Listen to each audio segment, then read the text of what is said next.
Hello and welcome to this second session of the LPM Digital Conference 2021. My name is Aftab Bose, I'm the editor for LPM, and the topic for this session is building the inclusive and sustainable firm of the future, where we will explore the business imperative of being more socially and environmentally responsible, and hopefully coming up with some practical tips and strategies on how businesses can pursue excellence in these fields. Before we begin, I'd like to say thank you to our sponsors, Access Point, Cloud Genie, CTS, Iceberg, and Net Documents for bringing us this event. I'll also make a quick note on the format. We'll be having introductory talks from 3 expert speakers today, where they'll share draw on their experience to share their perspective on this issue. Following which we'll open this to a panel discussion and a kind of informal chat where you, our delegates, can share your questions via the Q&A or ask them live on the microphone. So do please keep things ready if you'd like to raise any comments or questions with our delegates today. Our speakers for today, we have 3 panelists. Carl Pratt is the founder of Future Planet, a global community of action devoted to accelerating the transition towards a more inclusive and sustainable future. Since founding Future Planet in 2016, Carl has worked to make a positive impact with change in decision makers in more than 150 organizations, including the likes of Coca-Cola, Google, Nestle, and Bates Wells. We also have with us Joe Little, a design and business sustainability expert who currently works as business development manager at Planet Mark, a sustainability certification for organizations of all types, focused on action, continuous improvement, and empowered communities. And last but not least, we're delighted to welcome Sally Prokopis, COO of Bates Wells, a law firm that has embedded ideals of sustainability and inclusion into its DNA. Sally is a qualified chartered accountant with prior experience as a financial analyst and business management expert, and will no doubt share her insights on how these 2 worlds reconcile with each other. So without much further ado, if I could kick off with you, Carl, if you could just set the scene for us and give us some insight into what we're faced with when it comes to this challenge that is climate change and what needs to change specifically. Thanks, Aftab, and thank you, Sally and Joe, for joining me today. Always, when those introductions are done, there's going to be a little bit of overlap with what I share. So, as Aftab mentioned, Future Planet's a thriving community of action, and the action part is the most important. We have about 100 change makers from brands and organizations, including Anglian Water, Bates Wells, Compass Group, Nando, Nestle, Philanthropy Impact, Planet Mark, and World Agroforestry. It's intentional. It's a community united by values of empathy, kindness, love, and optimism, all those really good qualities we need to get through major challenges together. It's cross-function, cross-sector, cross-silo. That's all the different roles that you might have in an organization that need to be engaged to create change, but also cross-sectors as well, because we can't do this alone in our own sectors. We have to both make the changes in our sectors and also beyond as well. We hold space for entrepreneurs. That's, I hope, many of you who will be taking the change to organizations internally. Investors and innovators, that's people with challenges and with solutions. And we join together to share support for each other and scale up solutions that have a positive impact on people and the planet. Our intention is to build the veins and arteries of change, a global interconnected network where every organization and brand has an individual or team within it, supporting each other and collaborating. But you have to build collaboration from the ground up. You really need to ask people what they need and what we can do to support each other. And then from there, you can start to approach how we do those more difficult systemic challenges that we might have. I do this to set the scene on what I'm going to share and to give you a bit of context on where my experience and where my perspective comes from. This year, we held a series called 10x Impact Climate, where we had over 10 events. We welcomed over 600 participants and convened over 70 speakers from across the space, including world-leading scientist Jonathan Foley, Executive Director of Project Drawdown. This is the first opportunity for you to note something to look up. Project Drawdown is one of the best places to find climate solutions. We had also through to Manga, who's coordinating the Filipino farmers movement, where climate justice is a land rights issue and farmers are being killed for the land, effectively meaning that they can't necessarily prioritize making it perhaps more regenerative or acting on climate because they just have their livelihoods as the thing that's the most important to them. And I hope that's what one of our intentions with Future Planet is, to bring all people into the narrative when we look at making these changes that we're making. It was a series, and it is from this series and the community at large that will share a perspective with you that will somewhat set the scene. So we'll move from challenge through to optimism, and then through to some broader actions before welcoming Joe to talk much more about what they do in terms of supporting law firms and other organizations to make those changes, and Sally communicating about what they've done to do the deep work within one organization. So giving an example of that. In the wake of COVID, we have an unprecedented opportunity to rebuild our world, tackle climate change, reverse biodiversity collapse, and transform our communities. Evolve the way we live so that every child, woman, and man can thrive in balance and harmony with each other and the planet. COVID has opened our eyes and our hearts, expanded our empathy, and prepared us for the level of connection and collaboration that is required to co-create a future we can all love. The challenges of our civilization, biosphere, and climate have been laid bare before us. Fires, floods, drought, mass migration, patchy political leadership at best, broken supply chains, a poverty of equality and equity, and an unhealthily wide wealth gap, and a shared addiction to living and traveling with impunity. A world built on extractive practices that take, rather than regenerative practices that conserve, rehabilitate, and enhance the whole ecosystem. There is much to be optimistic about. The Overton window has been further shifted by the will and collective energy of movements like Black Lives Matter or Extinction Rebellion or Build Back Better. There has been noticeable growth in transparency, environmental and social and corporate governance, net zero pledges and commitments to science-based targets. More on that in a moment. Momentum for carbon tax and universal basic income is increasing as is the flow in investment into biodiversity and climate solutions. Yet, the allocation of capital required is well below what the world needs to meet the 1.5 degrees target we all have. In fact, it's 7 to 10 times less. The United Nations Environment Programme, UNEP, and the World Meteorological Organization put the cost of keeping us into 1.5 degrees target, that's the warming that the world can withhold, whilst mostly living will be as normal or closely to normal for many of us throughout the world. Any higher than that, we start to see massive challenges across the world, particularly in the global south. They put this target of keeping this target somewhere between 1.6 trillion and 3.8 trillion per year. The Climate Policy Initiative, or the CPI, says that total climate-related financing was somewhere much nearer to 510 billion to 530 billion in 2017. This is much lower than the level of investment that we're making. And if we're not making a lower investment, that means across the board, the level of intention and the level of action that we're seeing is much less. We need to do much, much more.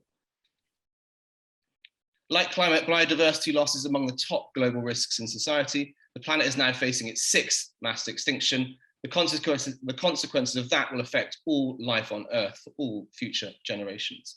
According to the G7 report, Biodiversity Finance and Economic Business Case for Action, the cost of inaction on biodiversity loss is high.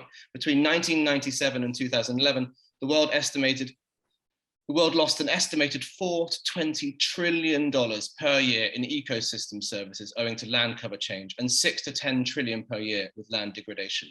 This impacts everything. You're seeing now prices in food increase in America and throughout the world. This is something that we've only just started to glimpse at the level of severity that we'll face in here.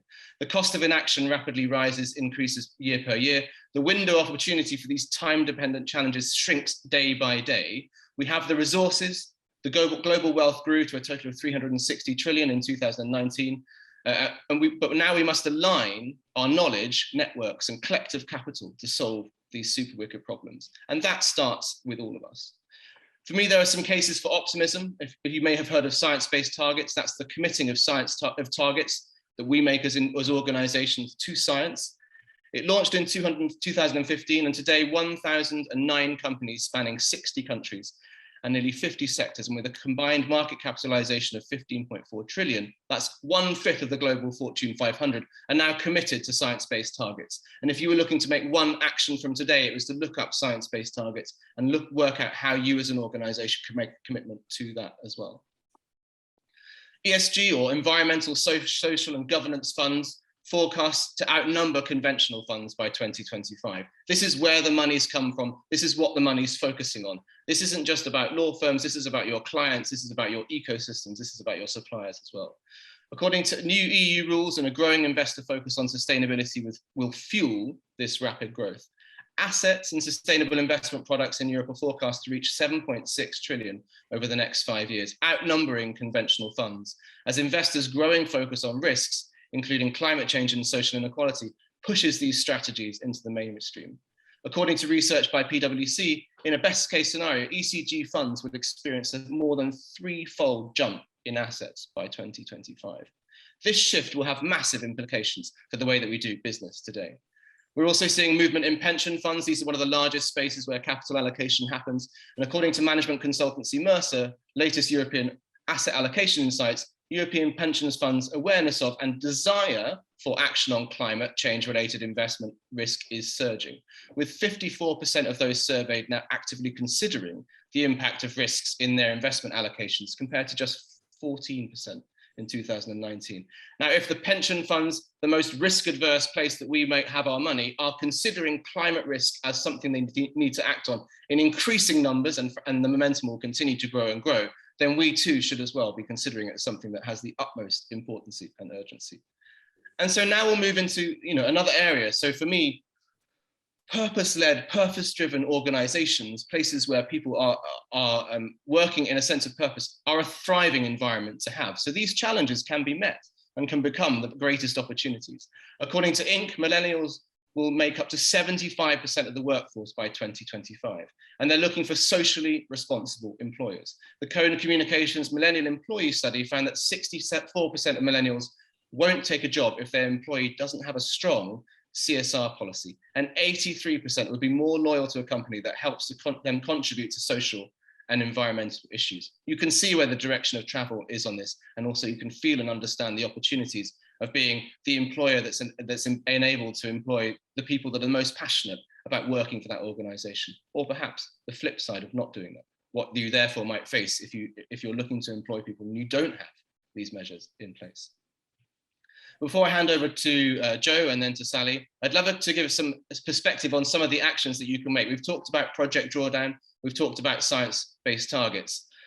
Of course, you can support great events. You can find support in great events like this. You can find support in fellow changemakers. This is a space that's tremendously supportive. Everyone wants to see this change happen. And you can also find support in organizations like Planet Mark that are working across 400 organizations to help them to make change as well.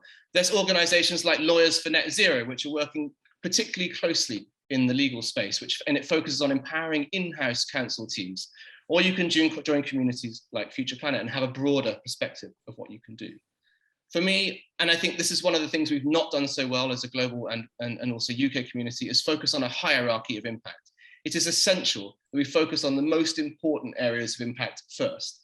Looking at plastic straws or plastic cups is very, very 2020 or perhaps 2019. Now it's a much more rigorous approach to how we remove carbon in our scope 1, scope 2 and scope 3, but also how we account for the social elements of that at the same time. I'll share something from Mishcon de Rea, one of the leading law firms, and here are the 3 things that they list as the thing they're going to focus on. 1 is reduce, setting science-based targets. Reduction targets in line with science, reducing emissions by 4.2% annually over the next 10 years. That's a nice smart goal in there, in line with limiting warming to 1.5 degrees centigrade above pre-industrial levels. And that is the baseline now for everyone to commit to, 1.5 degrees, I think, by 2030. The next section is capture, committing to offset all their unavoidable emissions through real nature-based carbon capture projects, which will also deliver biodiversity and social impacts. And for me, it's really important that we look at those as both insets and also very close to our business operations as well, and think more holistically about how we're acting in the organizations and solutions that we're supporting. And finally, and this is one I really love and it's close to my heart as well, is catalyze, providing services to enable their clients and people to drive transformation to mitigate and adapt to climate change. And that's where I think I'll leave it. I think there's one thing, for me, the final thing, is to think about, and most importantly, is to think about collaboration. we face a set of pre-competitive challenges. So there is a need for deep collaboration with colleagues, with industry bodies, with suppliers, and with other law firms. Together we can solve this. Together we can act on climate and co-create a world where every child, woman, and man can thrive in balance and harmony with each other and nature. Thank you. Yes, thank you very much for that, Carl, for really giving us a detailed picture of where we stand. There's obviously lots being done, and there's so much more to be done. And Joe, that should be reason enough for businesses of all sizes to really embark on this journey. But for those who do need that extra bit of motivation, could you put this in a business context for us and really give us an idea of what businesses stand to gain and how they can, some concrete tips on how they can embark on this journey? Yeah, absolutely. Thank you, Carl. What a passionate speak. That's amazing. Really, that's what we like to hear. Let me just share my screen. I have a few slides to kind of help share this information as well. But thank you so much for having me today. As you introduced, my name is Jo Little, and I work for the sustainability company called Planet Mark. And today I'll be offering you guidance on actions you can start to implement now and reasons of why this is vital for business, as you said. So I think it is important to talk about the critical time that we're in right now. Carl has set quite a fantastic scene there of what we're witnessing now. Sadly, we're already seeing the effects of climate change, not only on the environment, but on the people, biodiversity, and economies around the world. Every corner of the planet, as well as on our own doorstep, is being affected with more frequent and more extreme weather events, floods, storms, droughts, fires. We're unfortunately hearing this on our daily news. Therefore, there is no longer, sustainability is no longer a nice to have for businesses, but actually a business imperative to take responsibility now and action for your own impact. And it's been demonstrated over and over again that those organizations that embrace sustainability at the very core can gain significant competitive advantage as more of society is shifting to align themselves with companies who are doing good, and more importantly, avoiding those who aren't, who, again, Carl raised these very important points. Making sustainability part of your overall strategy means a business makes itself far more resilient to external shocks and disruption. It's more likely to attract and retain the talent of staff that you're looking for, as we're finding people are wanting to work with businesses who are aligning with their own core values. But you can also make cost savings through finding efficiencies and boosting innovation. We're seeing energy prices at the moment at the all-time high and are set to increase further. So where there is carbon, there is cost. So reducing your carbon emissions can help save your organization money as well.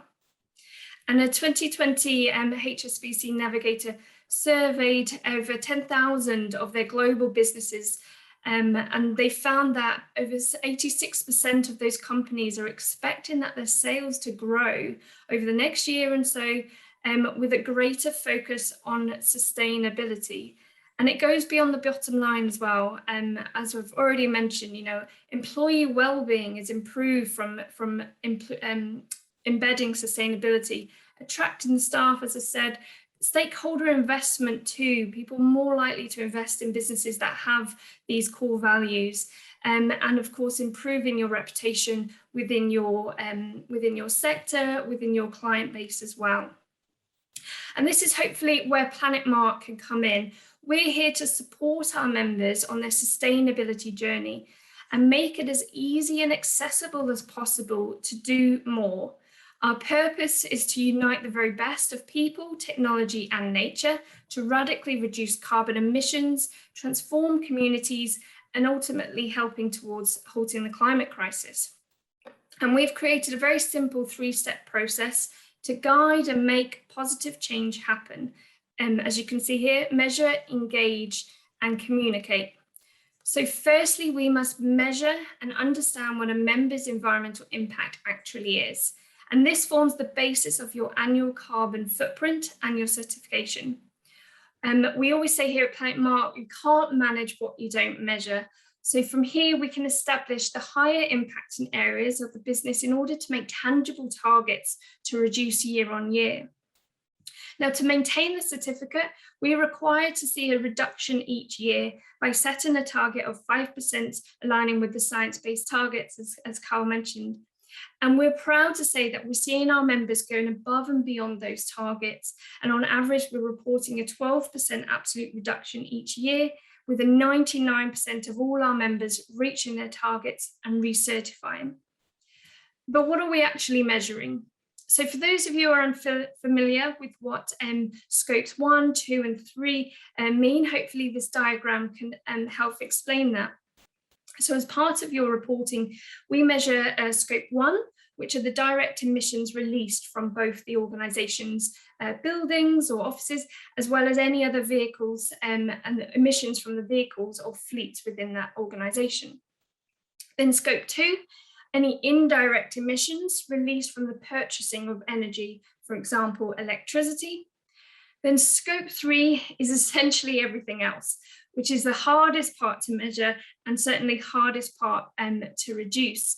Now, at present, reporting on your scope 3 emissions is not required for the majority of medium to large companies, but this is likely to come into the future as national emission targets are strengthened and we're getting closer to 2050 and net zero UK-wide target that we're all signed up to do. However, as part of our standard certifications, we do report on a portion of the scope 3s, as you can see circled here. So we look at business travel, we look at waste, the water and paper procurement, as well as the freight of upstream and downstream, if this is applicable to the business. And since the pandemic, we're also including estimations of home working emissions, as we can't ignore, we still have an impact even if we're at home, as well as employee commuting. And equally as important, we can measure what you're putting back into society too, and helping you develop your CSR report by measuring your social value.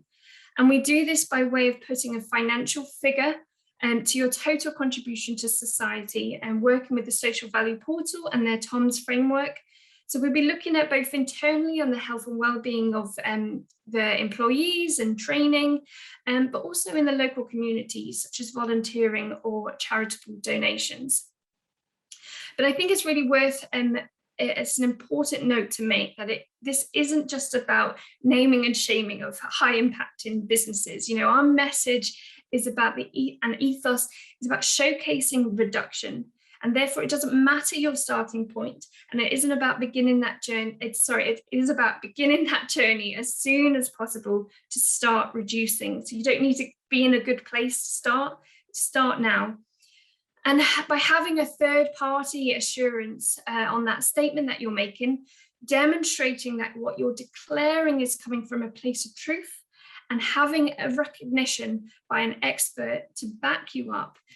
This can also help avoiding any potential greenwashing if that's, a lot of businesses are quite nervous about doing that. So it's almost stopping them from even starting, which, that's not the point here. So the second step to the process of it is engagement. So we want to unlock people's passion and build an organic culture by embedding sustainability across all departments. This is absolutely key to success. You can have all the technical solutions you want, but without having the people on board with you on the journey, you won't get very far. And we have our engagement team that host employee and or stakeholder engagement workshops that are informative and inspiring to help you drive that change from within. We don't want this just to be on one person's shoulders. And I'd also suggest setting up a green team or sustainability champions for the business to help promote and drive transformative change. Regular meetings to set up initiatives for those short, medium and long-term targets are important to maintain the momentum of change. I'd also suggest developing an environmental policy if you haven't already, but be bold, be clear and be specific about what you're doing as a business. And Planet Mark can also support on both of these if required. And finally, the third step of the Planet Mark process is communicate. So sharing successes and challenges transparently. And in doing so, it empowers other people to do the same, whether that's with your clients, whether that's within your sector as well, or part of your supply chain. We want this to be a trickle-in effect of, if you're doing something, everyone else should be doing the same. But we want to help you to be able to communicate your sustainability journey with both confidence, transparency, and of course with authenticity as well. And you can leverage an accreditation scheme to showcase to your clients and your community what your core values are in the work that you're doing. And Planet Mark can help you along the way. So supporting measuring what your baseline is, helping create those action plans and develop a sustainable culture within the organization to meet those commitments. And I wanted to provide a few practical tips to help businesses on their journey today. So firstly, I would highly encourage organizations to start measuring their impact. Obviously, I'm going to be here recommending the Planet Mark, but of course there are others available, and we're all here for the same cause. So it's just important to start somewhere. But this will give you that foundation and guidance on where you can make changes that are both suitable for circumstantially of the organization, but also financially, and where you should be focusing your attention. The three highest impact areas are primarily in the energy, transportation, and waste. So quick wins, I would strongly suggest switching energy supplies to 100% renewable energy source as soon as possible, as soon as your energy procurement agreement will allow. Even small policies internally, like a turn-off policy, to all equipment, computers, to switch them off when they're not needed. This might seem like small things, but actually they all add up. Long-term solutions, such as full LED swap outs, solar panels, if that's possible. But investing in improving the energy efficiency, such as all the equipment, insulation of a building, or the heating. Secondly, the travel. As difficult as the last 18 months have been, it has dramatically changed the way we conduct business meetings. And although some face-to-face meetings are important, both for business reasons, let alone for our mental health, but most businesses are transitioning to a hybrid of in-person and online meetings, which we're seeing has a significant reduction to their travel impact. But also it's important to recognize how we travel and switch into lower impacting methods. We're all aware flying is a high impact. So is there chances of reducing to trains or even active travel when commuting with walking or cycling as opposed to cars, taxis, etc. And finally, the meetings that I've had and discussions with law firms, paper use always comes up, and more so than many other industries actually. And again, we've seen the changes over the last 18 months that we can adapt and changing to using less paper. And so definitely understanding the opportunities that you can work within the organization to reduce that paper can also therefore reduce the waste. Even if it's recycled paper, it still has an impact. So before I finish, last thing I will say, and a key takeaway really, is that if you're still unsure of whether this is important or not, I would strongly argue that sustainability is not a phase. It's no longer a nice to have for a business, but I would often compare it to the digital revolution 20 odd years ago, when websites, digital transformation was happening. For those organizations that weren't on board, they eventually missed out. And that's exactly the same for the situation we're in.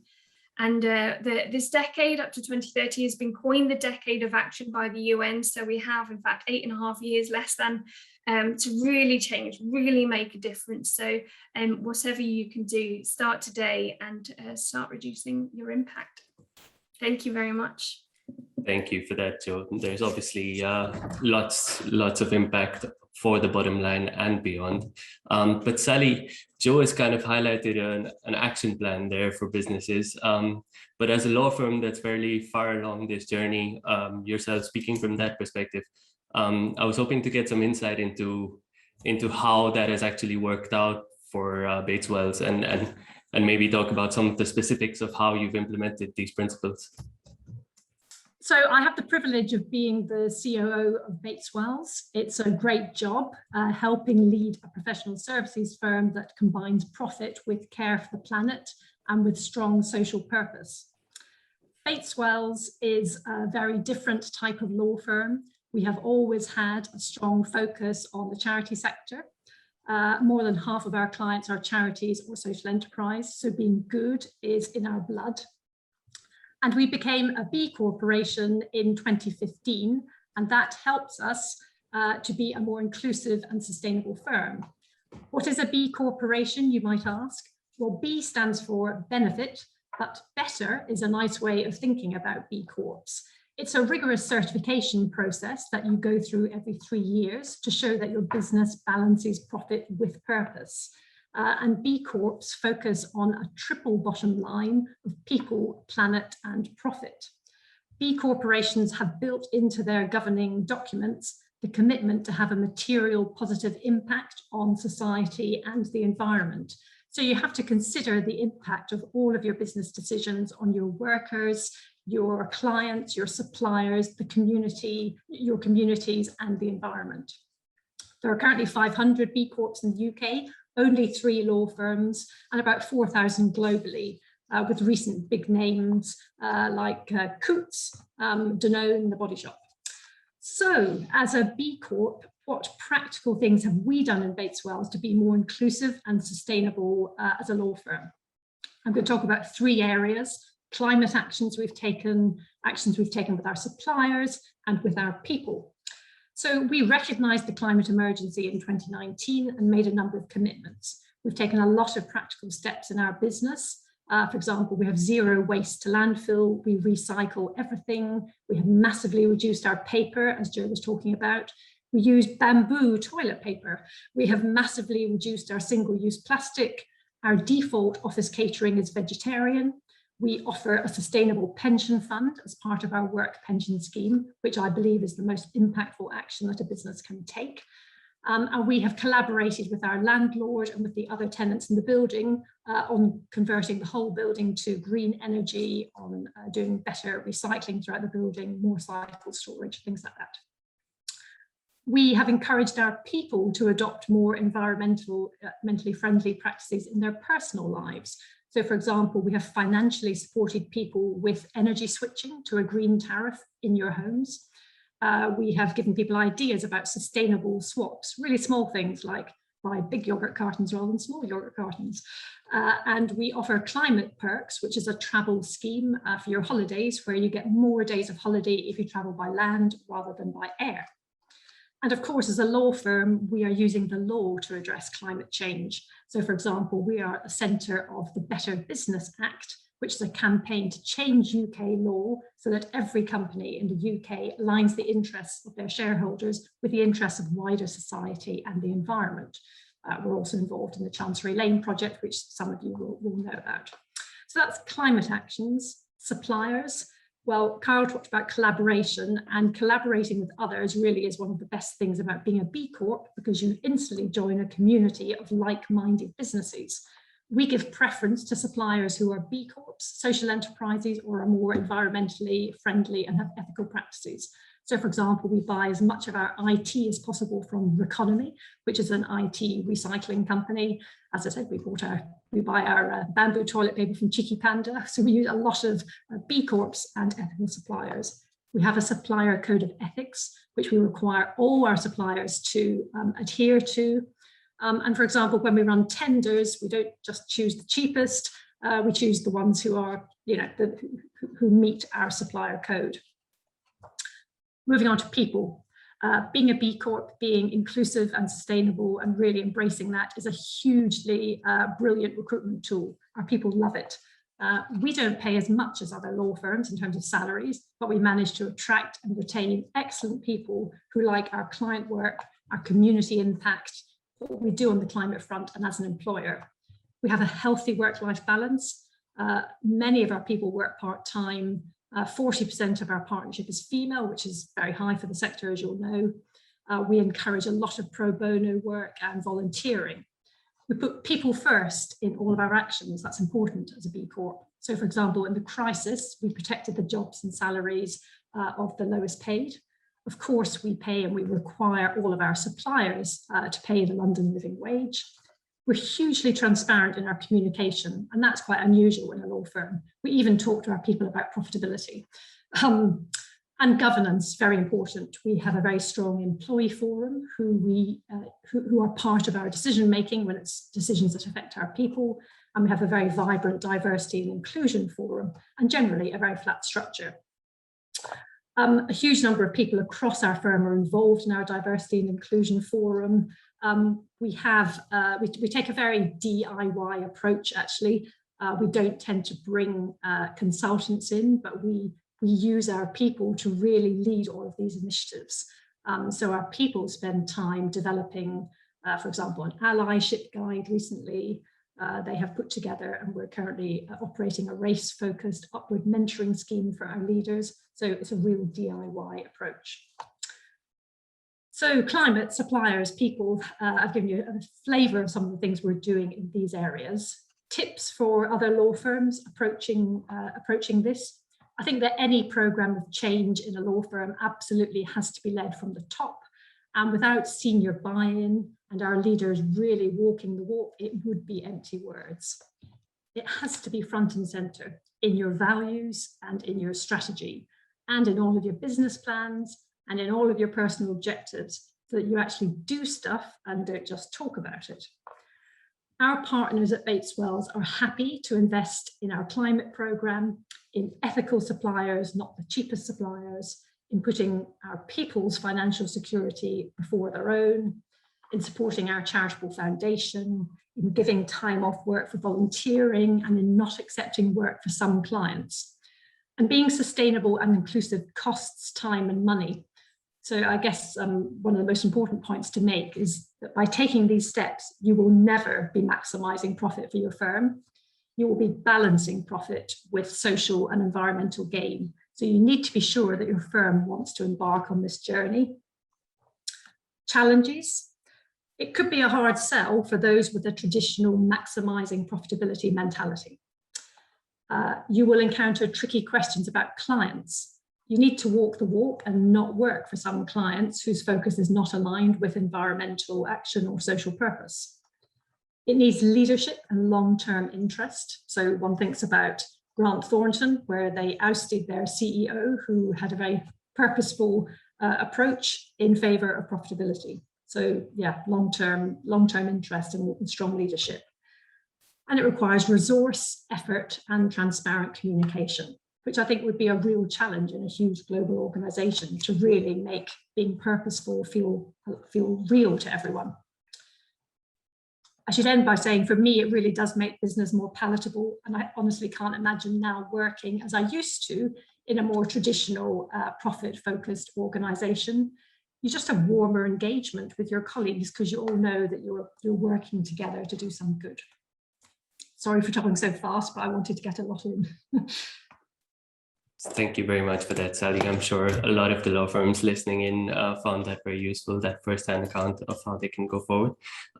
Before we move on, I just want to make a quick couple of notes. We're now moving into the panel discussion part of our session. So if you do have anything to raise, any questions, comments to any of our panelists or all of them, please do feel free to either put that in the Q&A or raise your hand using the Zoom function, and you can ask it live by a microphone. I've just been informed that we do have some extra time at the end of the session, so we can go and address as many questions as possible. So since the goal is to actually give you something useful to take away from this session. I believe we have one question in the Q&A already, and I think this would be best suited for either Sally or Joe. It's from Arifan Limt. He says that their organization have made significant changes over the past 3 years when it comes to their diversity and inclusion, even beyond COVID. But they're asking if there's a way to go back in time and show improvements over time retrospectively assuming that they haven't actually tracked these improvements over the last 3 years. So I'll leave it open to whoever wants to take that question. Yeah, I can take that question. No, I think, yeah, absolutely you can. So the data required to start your measurement is utility data mainly. Most organizations will have that readily available. And so you can plot going backwards and moving forwards. And we do that certainly before COVID. I think a lot of people want to kind of understand what their 2019 is compared to their 2020, because it's probably quite significantly different. But yeah, it's just the data required to input that and work forward. But and as long as you're using that as part of your trajectory to work to a better place going forward as well. But yeah, I don't see that being a problem at all. Can I say that on the diversity and inclusion side, I think it's a wee bit trickier.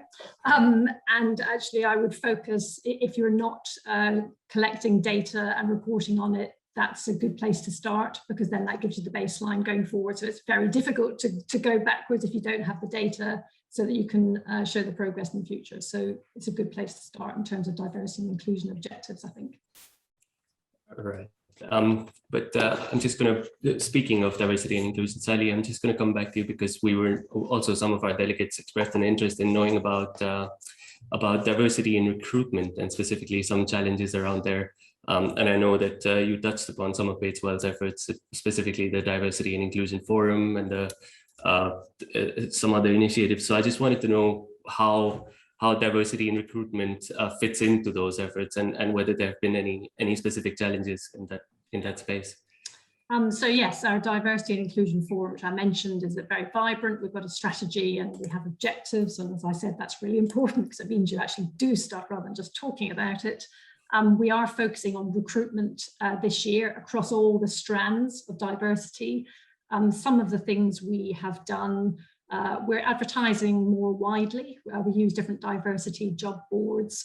We're going wider for trainee recruitment too in our approach to sort of campus recruitment. We use Rare Recruitment, which is a firm who do contextual recruitment. So that places A-level results in the context of the school and the area. We are also going to be using them for interview training and interview criteria to make sure that we're not displaying unconscious bias. Unconscious bias training for everybody in the firm is good, essential really. And what else? We work with a scheme called Breaking Barriers, which is an employment scheme for refugees, for migrants, to bring them into our business. We do mentoring, lots of sixth form outreach work, which I'm sure lots of other firms do as well. And then generally, we're just enhancing understanding across the whole firm as a way of breaking down prejudices. So for example, a couple of weeks ago, we did a session on the Halo Code and Afro hair, so that we all understand better the prejudices that exist around the workplace and Afro hair, which was great. It was massively well attended, and it's just about understanding, really, and improving everybody's understanding. So there are lots of little things you can do. Of course, and have you faced any specific or recurring challenges when on this journey, or any pain points that have emerged? Look, the biggest pain point for us as a firm, and it's a joy and a pain point, it's the amount of time that our people, for me as the COO, it's a pain point. It's not a pain point for anybody else, but it's the amount of time that our people spend on it. If you're going to do it well, you have to involve all of your people. As I said, we use a sort of DIY approach, and that makes it real. So we don't bring in consultants, we do it ourselves.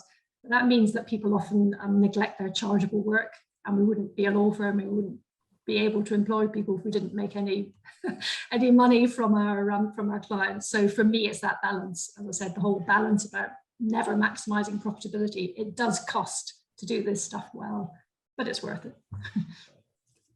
But I mean, specifically on the point of challenges, I'd like to now throw this back to Carl and Joe, because you work with businesses, and so from a third-party perspective, looking up from outside in, is there anything that recurs, any recurring pain points that you see that businesses face on this sustainability journey or towards diversity and inclusion, and any solutions that you may have to actually move beyond them, or anything that you think they should be focusing on at an individual business or industry level. Or maybe you can go with you first, Carl. That's like 7 questions. Yes, well, you have more than enough time to answer. We are running dry on questions, so I'll also take this moment to encourage delegates. Please do come forward with any questions so that you can come away with some takeaway from these sessions. But feel free to answer at length, Gareth, in detail. Oh, thanks. I will leave space for Joe, because I think that's definitely where the detail is. Mm-hmm. I think some of the challenges that I see are a big disconnect between senior leadership or CEO and on the ground people that are passionate, and then also sometimes often a middle section which is perhaps a bit sticky. So and that's not the same for every organization. So I'd say, like, if you're embedding it in the way that Sally is, and you're tuning into the benefits of doing it, and you work to connect all those interconnected dots, then you overcome that particular challenge. But unless you overcome that challenge, it's going to be a difficult thing to get anywhere on it effectively. And particularly, it depends on the size of organization, but particularly across business units or business functions, unless everyone's thinking about what it means for their role in their part of the organization, you end up with, you'll probably end up with a strategy that sounds good, but in reality is pretty ineffective. And so it's really about taking the time to listen, to learn, to understand, and to empower those individual roles. And so as a senior leader, it's about taking time to connect, but also, we have this approach at Future Planet, which is that sometimes we're leaders and sometimes we're learners, and often we're both. And so it's really about switching on and just opening up our empathy and listening to all those roles. And I would extend that to supply chains as well, because scope 3 is challenging, and the only way you're ever really going to solve that is by taking time to listen to what's happening in those various different parts, either for your suppliers or at those other elements. So again, it's a piece of work, but also how tremendously rewarding, right? Like, to go around and listen to people and to feel a sense of both knowing, but also a sense of deeper connection in those spaces. I think those more ways of being are things that I definitely notice that kind of flow across everything. And then I'll let Joe create some things now. No, I think that's, absolutely key. Having that top-down approach is vital for senior buy-in, absolutely, to really embed. And I think that's when you can start developing that policy. That's not just a kind of PDF on a website saying we're doing everything we can. It's actually really embedding it and going, okay, every decision that a business makes has to have that slant, have to think about what the sustainable impact, the environmental impact is. And what I see time again is people want to do something, but they just don't know where to start. Or they say, our impact's probably quite small, so why should I bother?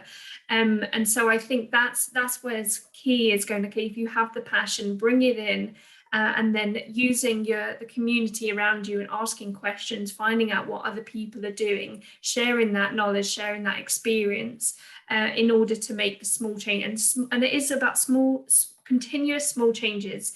Sometimes we go from start to net zero, and how we can't do that. So we have to do those small changes, and that's why it's really important to look at those smart targets. The short, medium, long term, and that's where it will be far easier to make those changes. And so it is true. I mean, what most small, sorry. Oh. No, you go. That's fine. I don't have to speak. You go. I think most small and medium firms do struggle with this, or even at the individual level, they do struggle with what impact is my specific behavior going to even have, and how is that. And on that note, we do have a question from one of our delegates, and I think this one would be best suited for you, Sally, which is. They're asking how far should a leader or a law firm leader go in shaping the behavior of their staff when it comes to be it in their home life, or even in specifically given that their home will become their workspace, or is likely to be their workspace for a while now. I mean, for us, most of our ideas come from our people. I mean, it's not about us shaping or influencing, you know, down throughout the organization. To be honest, the ideas are coming up to us and we're agreeing them and saying, yes, this is great. I think you should tread carefully when you're influencing people in how they work at home. I mean, it's just about encouraging, isn't it? It's about encouraging and sharing best practice and helping and incentivizing. But I think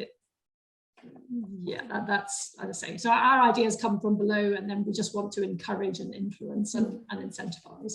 I kind of see it more the other way as well. I think a lot of people are already doing a lot of stuff at home.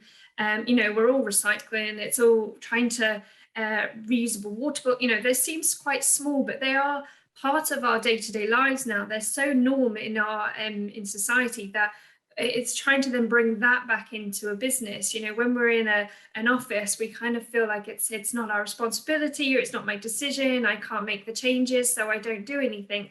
And that's why it's actually bringing your passion and your influence from your personal life into your own organization. So actually, this is important to me, so let's make a collective change. And I think there's probably more voices in the office than you realize until you ask the question, who's interested in this? And that's where we can start seeing the bigger changes.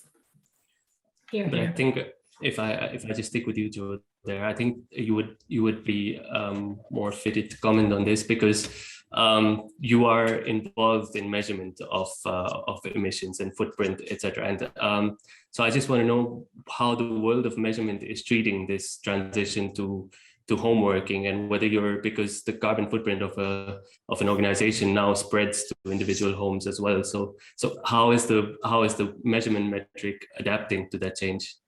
Yeah, so we've included this in our 2020 footprint, and it's always going to be an estimation.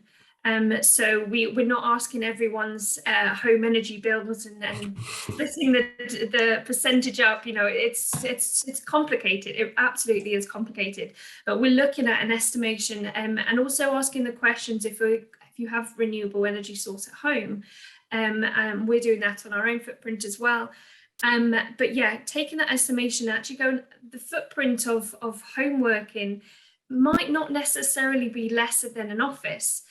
For example, you know, if your office has it's an open plan office with 50 people on it, you're heating and lighting one room or two, you know, a small amount of rooms for 50 people, you're then suddenly splitting those 50 people into 50 individual rooms. So actually the impact isn't necessarily lower, but it still has to be included. And even during 2020, or even, you know, first half of this year, we're seeing office buildings are still being occupied, even if it's with a security or a skeleton amount of people. So suddenly an office of 50 people has now just got 10 people on it, but the heating and the lighting is exactly the same.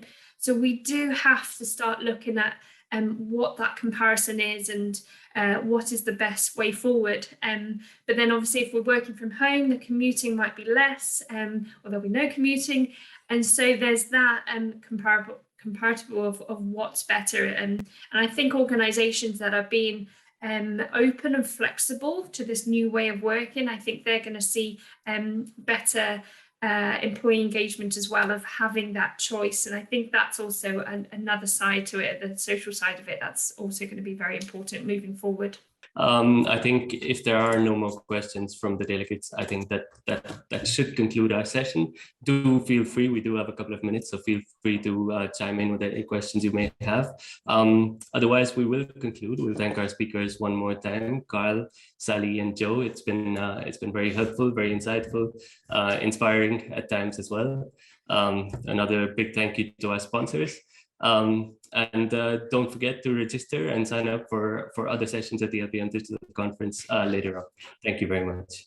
Thank you so much. Thank you. Thanks. Thank you.